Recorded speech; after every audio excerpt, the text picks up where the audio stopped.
Hi friends, welcome to motivational talks.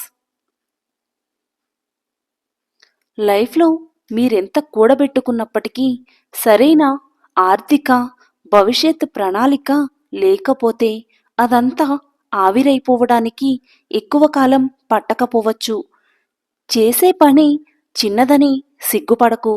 కోట్లు కూడబెట్టిన ప్రతి ఒక్కడూ మొదట కూటికి లేనివారే అని మరువకు. బయటవారిని మెప్పించడం కోసం నీ సొంత వారిని నొప్పించకు. బయటవారు నీ ఆనందంలో మాత్రమే జతగా నిలుస్తారు, కానీ సొంతవారు నీ ఆనందాన్ని రెట్టింపు చేస్తారు. కష్టసుఖాల్లో నీకు అండగా ఉంటారు. కడుపుకి పడని ఆహారం తిని అవస్థపడకండి. కలుపుగోలుతలం లేని బంధాలను చేరి అవమానపడకండి.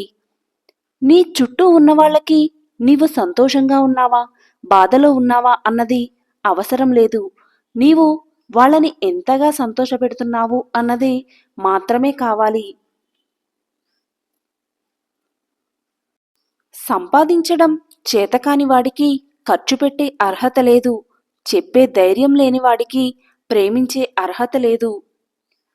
గాయపడిన సింహం నుండి వచ్చే శ్వాస గర్జన కన్నా భయంకరంగా ఉంటుంది. ఎదుటివారితో పోల్చుకోవటం, ఎదుటివారి నుండి ఆశించటం, ఈ రెండు వదిలేస్తే లైఫ్లో చాలా సమస్యలు పోతాయి. సూటిగా మాట్లాడేవారిని అసహ్యించుకోవడం, మాయమాటలు చెప్పేవారిని గుడ్డిగా నమ్మడం ఈ సమాజానికి అలవాటే.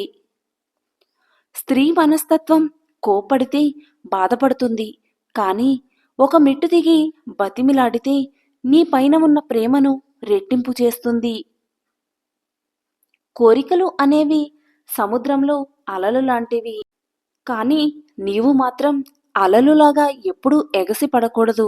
సముద్రంలాగా సాగుతూ వెళ్ళిపోవాలి. మధ్యతరగతి లైఫ్ అంటే కష్టంలో నీ స్థాయిని, ఖర్చులో నీ స్తోమతను చూపిస్తుంది. టైం కలిసి రాకపోతే అవసరం లేని విషయాలకు కూడా మనం మాట పడాల్సి వస్తుంది. ఈ రోజుల్లో మాట కన్నా మౌనం మేలు. టైం యొక్క వాల్యూ తెలియనివాడు జీవితం యొక్క వాల్యూ అర్థం చేసుకోలేడు. ఎదుటివారు ఏం చేస్తున్నారో అది మీరు చేయడం కాదు, మీకంటూ ఒక ప్రత్యేకత ఉండాలి. మీరు ఏం చెయ్యాలనుకుంటున్నారో అది చేసి చూపించాలి. ఖచ్చితంగా గమ్యాన్ని చేరుకుంటారు. అహంకారం అనేది భయంకరమైన మానసిక వ్యాధి లాంటిది. ఈ వ్యాధి సోకిన వాళ్ళు సుఖపడరు, ఎదుటి వాళ్ళని సుఖపడనివ్వరు. సంతోషానికి ఉన్నోడు లేనోడు అనే భేదం లేదు. తృప్తిగా ఉన్న ప్రతి చోట అది పుష్కలంగా దొరుకుతుంది. నీ టైం బాగున్నప్పుడు నీవు తప్పుగా మాట్లాడినా పాజిటివ్గానే తీసుకుంటారు. అదే నీ టైం బాగోలేనప్పుడు నువ్వు జోకుగా మాట్లాడినా నెగిటివ్గానే తీసుకుంటారు. మిమ్మల్ని అభిమానించే వారిని మీరు దూరం పెట్టినప్పుడు కాదు, మీరు అభిమానించేవారు మిమ్మల్ని దూరం పెడతారు. చూడండి, అప్పుడు అర్థమవుతుంది మీకు దూరం పెట్టడంలో ఉన్న బాధ. అర్థం చేసుకున్నట్లయితే కోపం కూడా అర్థవంతమైనదే. అపార్థం చేసుకున్నట్లయితే నిజమైన ప్రేమ కూడా అర్థం లేనిదే. మీరు ఒక పనిని ఆపే ముందు అసలు ఆ పని ఎందుకు మొదలుపెట్టారో గుర్తు తెచ్చుకోండి. డబ్బులు లేకపోయినప్పటికీ సంస్కారం ఉన్నట్లయితే లైఫ్ సాఫీగా సాగిపోతుంది. డబ్బు ఉండి సంస్కారం లేకపోతే ఆ జీవితం వ్యర్థమవుతుంది.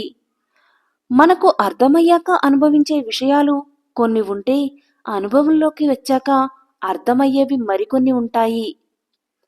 లైఫ్లో తెలుసుకోవాల్సిన ముఖ్యమైన విషయం ఏమిటంటే, మీకు టైం వచ్చేంత వరకు ఇతరులు కలిగించే నొప్పిని భరించాల్సి ఉంటుంది. నిన్ను ప్రేమించే బంధాన్ని ప్రేమించడం మొదలు పెడితే చాలు, నిన్ను ద్వేషించే వ్యక్తుల గురించి ఆలోచించే టైం నీ దగ్గర ఉండదు. మనం ఎంత ఇష్టపడితే అంత అలుసైపోతాము. మనం ఎంత ప్రేమిస్తే అంత బాధపడతాము. మనం ఎంత నమ్మితే మనకు అంత ద్రోహం జరుగుతుంది. తాళిని బరువుగా భావించే స్త్రీ సంసారానికి పనికిరాదు. భార్యను బానిసగా భావించే ఏ పురుషుడు ఈ సమాజానికి పనికిరాడు. ముందున్న కాలికి గర్వం లేదు, వెనుకున్న కాలికి అవమానం లేదు. ఎందుకంటే ఆ రెండు కాళ్ళకి తెలుసు తమ స్థానం మారడానికి ఒక్క క్షణం చాలు అని. గాయపరిచిందని గతాన్ని, కలిసి రాలేదని కాలాన్ని నిందిస్తూ కూర్చుంటే లైఫ్లో కృంగిపోవడం తప్ప సాధించేది ఏమీ ఉండదు. అన్నింటినీ మర్చిపోయి ముందుకు సాగినప్పుడే మనం అనుకున్నది సాధించగలం. ఎవరో వస్తారు, ఏదో చేస్తారు అని ఎప్పటికీ ఎదురు చూడకండి.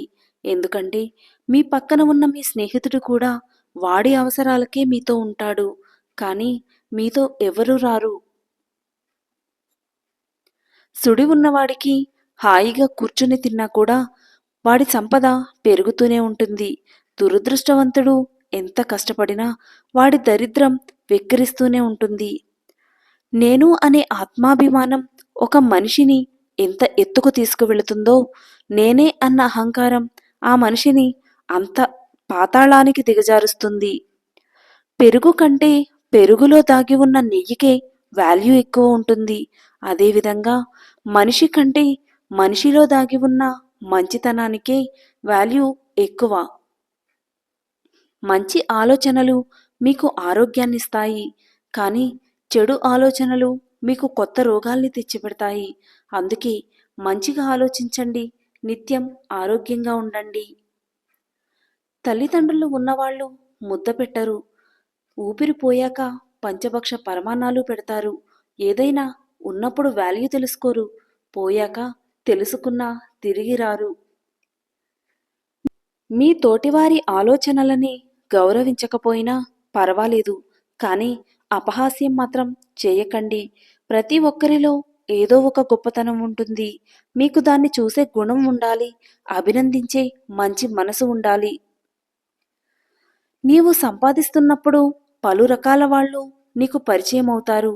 అదే 10 రూపాయలు అప్పు అడిగినప్పుడు పరిచయస్తులు కూడా పరాయి వారిలా నీకు దూరంగా పోతారు. గుణంలో మీకన్నా ఎక్కువ ఉన్నవారితోనూ, ధనంలో మీకంటే తక్కువ ఉన్నవారితోనూ పోల్చుకోండి. నవ్వితే చూడవలసింది దంతాలను కాదు, దరహాసాన్ని.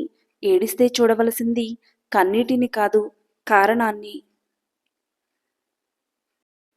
కోరుకున్న దానికోసం వెంటపడడం, కోరి వచ్చిన దాన్ని కాలతన్నుకోవడం అనాదిగా ఈ సమాజానికి ఉన్న బలహీనత. అందుకే ఎంత వెతికినా మనిషికి తృప్తి దొరకదు. ఏ వ్యక్తైనా సులభంగా లభించిన దాన్ని చులకనగా చూస్తాడు. అందుకే జీవితం వ్యక్తి పట్ల కఠినంగా వ్యవహరిస్తుంది. మనకు తెలిసింది చాలా తక్కువని భావిస్తూ ఎప్పటికప్పుడు కొత్త విషయాలు తెలుసుకోవడానికి ప్రయత్నిస్తూ ఉండడమే జ్ఞాన సముపార్జనకు నిజమైన మార్గం. మీకు ఏది అన్నం పెడుతుందో దానిని దైవంగా భావించండి. మీకు ఏది నీడనిస్తుందో దానిని కోవెలగా భావించండి. మీకు ఏది మంచిని నేర్పుతుందో దానిని నిరంతరం పూజించండి. మీకు ఏది సంతోషాన్ని కలిగిస్తుందో దానిని నిత్యం ధ్యానించండి. అప్పుడే మీరు గొప్పవారవుతారు. చాలామంది అమావాస్య మంచిది కాదంటారు. మహాభారత యుద్ధాన్ని పాండవులు అమావాస్య నాడే ప్రారంభించారు, విజయాన్ని సాధించారు. అధర్మాన్ని ఓడించి ధర్మాన్ని గెలిపించిన మహామూర్తులు కొన్ని రాష్ట్రాల్లో అమావాస్య మంచిది అని ఆ రోజు కోసం వేచి ఉండి పనులు ప్రారంభిస్తారు, శుభకార్యాలు జరుపుకుంటారు. 100 వంకర మాటలు మాట్లాడే బదులు సూటిగా ఒక్క మాట మాట్లాడండి, మీ విలువను పెంచుతుంది. నిజాయితీగా ఉన్నవాళ్ళు ఎప్పుడూ ఎదుటివారికి పొగరుగానే కనిపిస్తారు, కానీ అది పొగరు కాదు, ఆత్మగౌరవం. కష్టాలు వచ్చాయని ఏడుస్తూ కూర్చుంటే కష్టాలు నీ బంధువులుగా మారి తరచూ నీ ఇంటి తలుపు తడుతూ తిష్ట వేసుకుని కూర్చుంటాయి. ఎన్ని కష్టాలు వచ్చినా నవ్వుతూ ఉండు. నీ నవ్వుల శబ్దానికి భయపడి కష్టాలు నీ ఇంటి గేటు కూడా తాకకుండా పారిపోతాయి. ఈ వీడియో కనుక మీకు నచ్చినట్లయితే please do like, share and subscribe to my channel. Thank you for watching the video.